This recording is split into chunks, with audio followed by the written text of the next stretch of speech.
મંદિરના પ્રાંગણમાં ધૂણો ચાલુ છે, તો આવો એના દર્શન કરીએ આપણે.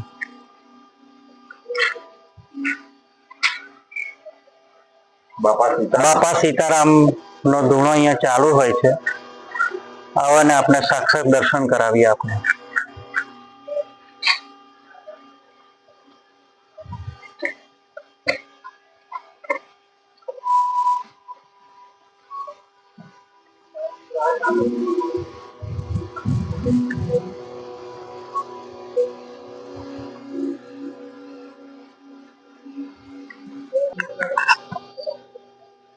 આ તળાવમાં નાહવાથી સાક્ષાત તમારે જે કરોડિયા થયા હોય એ તદ્દન મટી જાય છે. આ મહાદેવ એટલું સાક્ષાત છે અહીંયા આગળ. જય મહારાજ.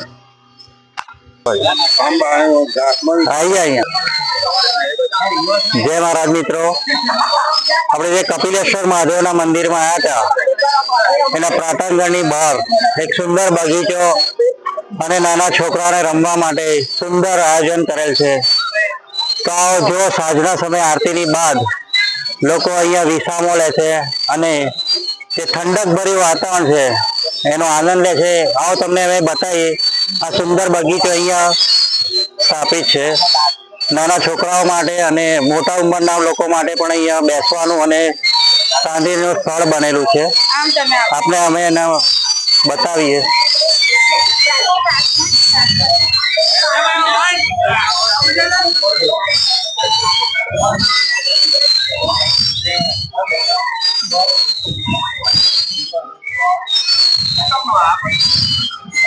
મિત્રો, સાંજના સમયે ખૂબ જ ઠંડક ભર્યું વાતાવરણ છે અને ગામડાનું નયન રમ્ય સિચ્યુએશન આપ જોઈ શકો છો અહીંયા.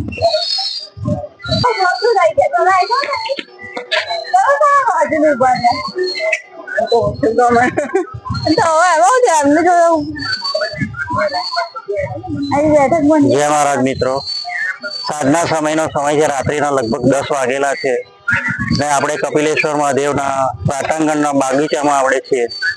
તો આ બગીચામાં રાત્રે 10 વાગ્યાના સુમારે જે માણસો અહીંયા કુદરતી સાનિધ્યનો આનંદ લે છે એના તમને અમે વાતાવરણ બતાવીએ. રામોલ, પીચ અને આજુબાજુના ગામડાના દરેક લોકો અહીંયા બગીચાનો આનંદ લે છે અને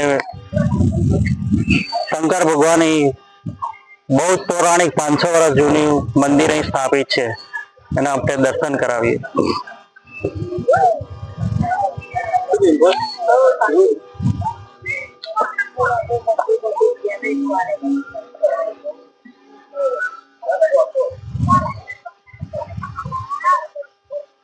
મિત્રો, લગભગ રાત્રિના 10, 10:30 નો સમય થઈ ચુક્યો છે, પણ કોઈ સમાજનો બાંધ નથી, કોઈ ઉંમરનો બાંધ નથી.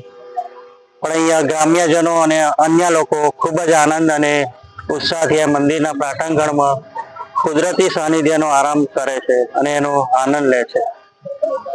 આવો આપણે આ બાજુ તમને એના બતાવીએ મંદિર.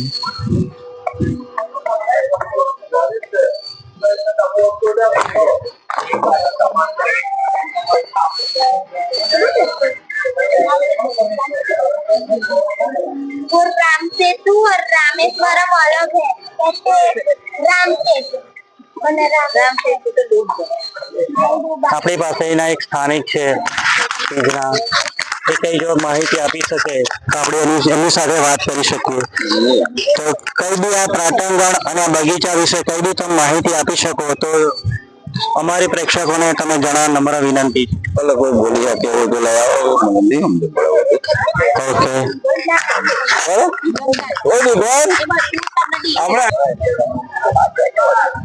મિત્રો, આપણે કપિલેશ્વર મહાદેવના પ્રાંગણના એક બગીચામાં આપણે આવી ગયા છે અને ત્યાં જ અહીંના સ્થાનિક લોકો અત્યારે છે. તો એમની પાસે આ મહાદેવ વિશે કંઈક આપણે માહિતી જાણવા માંગીએ છીએ. તો વડીલશ્રીને વિનંતી કરીશ કે આ મહાદેવ વિશે કંઈક જણાવે આપણને. શું નામ આપનું વડીલ? મુન્નાભાઈ. મુન્નાભાઈ, આપણને આ મહાદેવ અને આ પ્રાંગણ વિશે કંઈ જણાવશો? પહેલી તો આ મંદિર જ ઘણું જૂનું ને 1700 વર્ષ જૂનું અને સ્વયંભૂ મહાદેવ છે.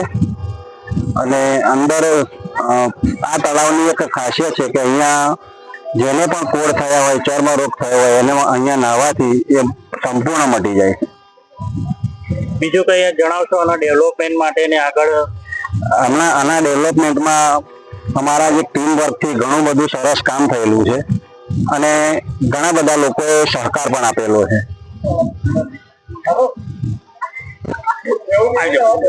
Thank you Munnabhai. આપણે એક બીજા બી વડીલ છે, એમની પાસે કંઈક જાણવા મળે તો એમની પાસે જાય. વડીલ, શું નામ આપનું? જીગન પટેલ. જીગનભાઈ, આપણે શું કહેવા માંગો છો આ મંદિર વિશે?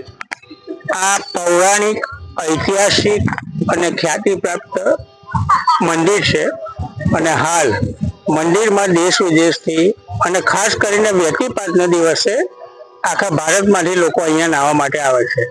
સફેદ કોળ હોય, ચામડીના કોઈ પણ પ્રકારના રોગ હોય, કરોડિયા, બધું જ 3 વ્યક્તિપાત કે 5 વ્યક્તિપાત કે 7 વ્યક્તિપાત કે 9 વ્યક્તિપાત, એમનો રોગ ચોક્કસ મટે છે અને મટે છે. Thank you. આના માટે કોઈ સ્પેશિયલ દિવસ હોય છે? દિવસ કોઈ નહીં, એવરી ડે 24 પાઠ. આનો વ્યક્તિપાત અને વ્યક્તિપાતનું કેલેન્ડર મહાદેવ પોતે આખા વર્ષનું તૈયાર કરે જ છે અને દરેકને આપણે આપીએ છીએ. જય મહારાજ. જય મહારાજ. જય મહારાજ. Thank you.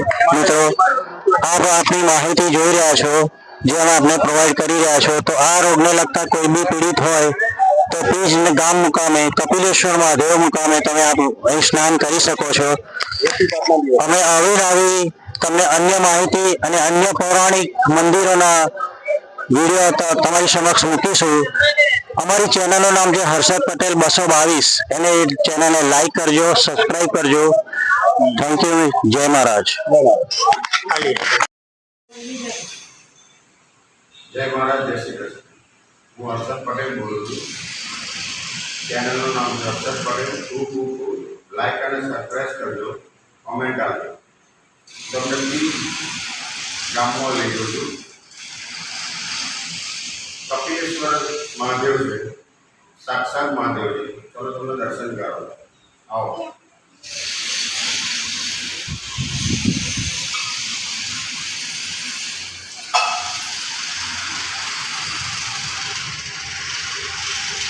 આવો.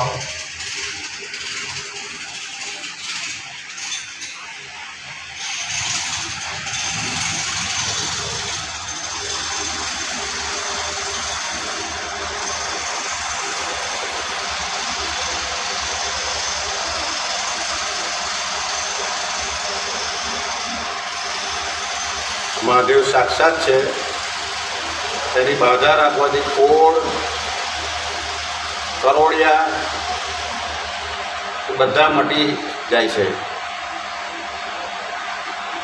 હર હર મહાદેવ.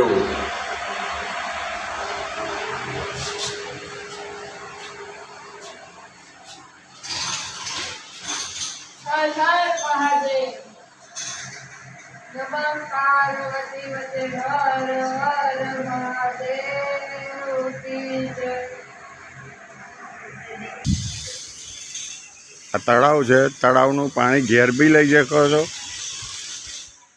કોળ છે, કરોડિયા છે, તદ્દન મટી જાય છે એની બાધાથી.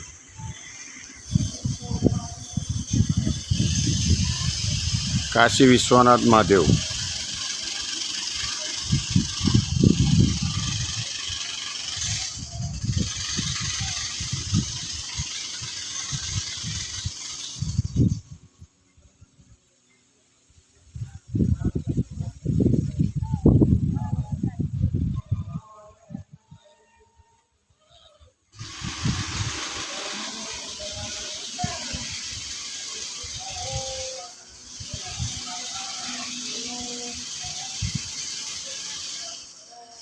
ચેનલને લાઈક ને કોમેન્ટ કરજો. જય મહારાજ, જય શ્રી કૃષ્ણ.